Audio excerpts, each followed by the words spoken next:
Hi guys! Ang i-review natin today ay itong The Heritage Hotel Manila.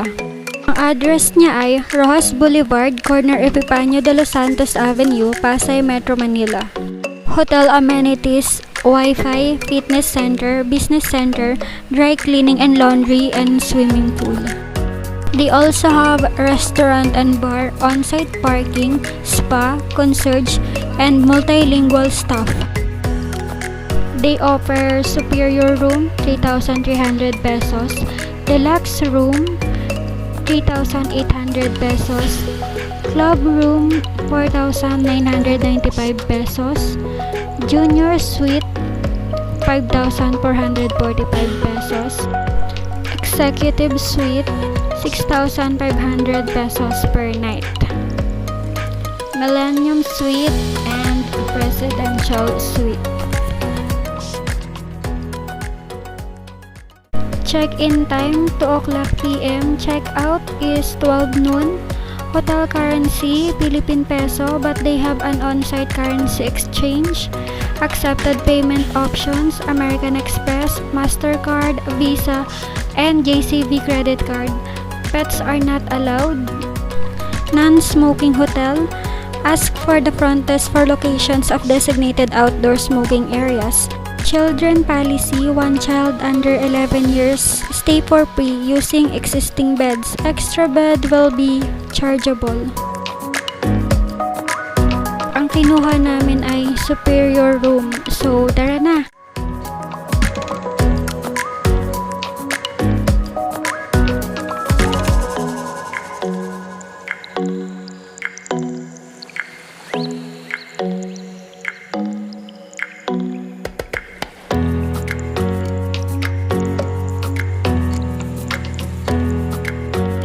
Meron itong Wi-Fi, in-room safe, desk, bottled water, coffee with creamer, non-smoking room, bath towel, bathtub, bath amenities, compact refrigerator, sleepers, satellite cable TV, iron and ironing board, hot and cold shower, desk with lamp, air-conditioned room, room service, IDD telephone, electronic keycard, hair dryer, and elevator access.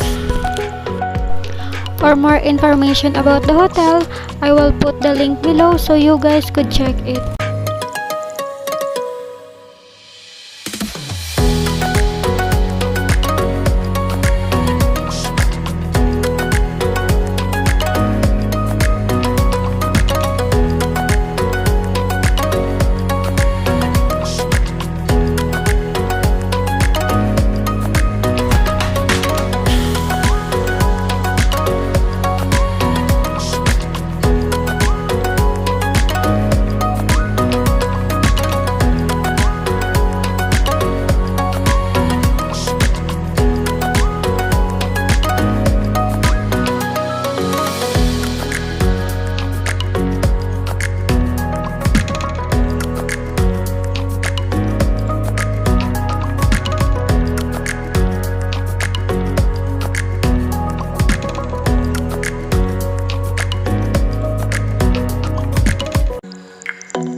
So, ito yung electronic keycard nila.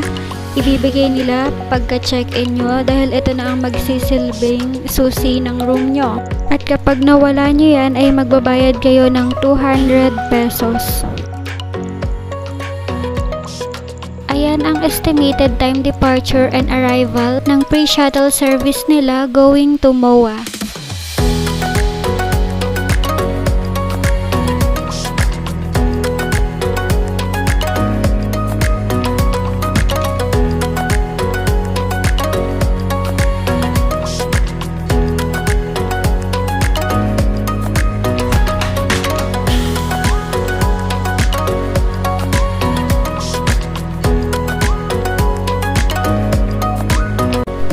overall rate is 8 out of 10 kasi mabait yung staff, malinis yung room, malakas yung aircon, mabilis yung wifi, maganda yung view.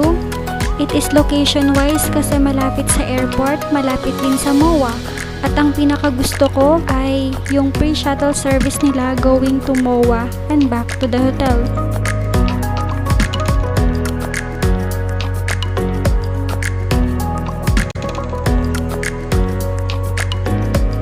And that's it guys. Thanks for watching.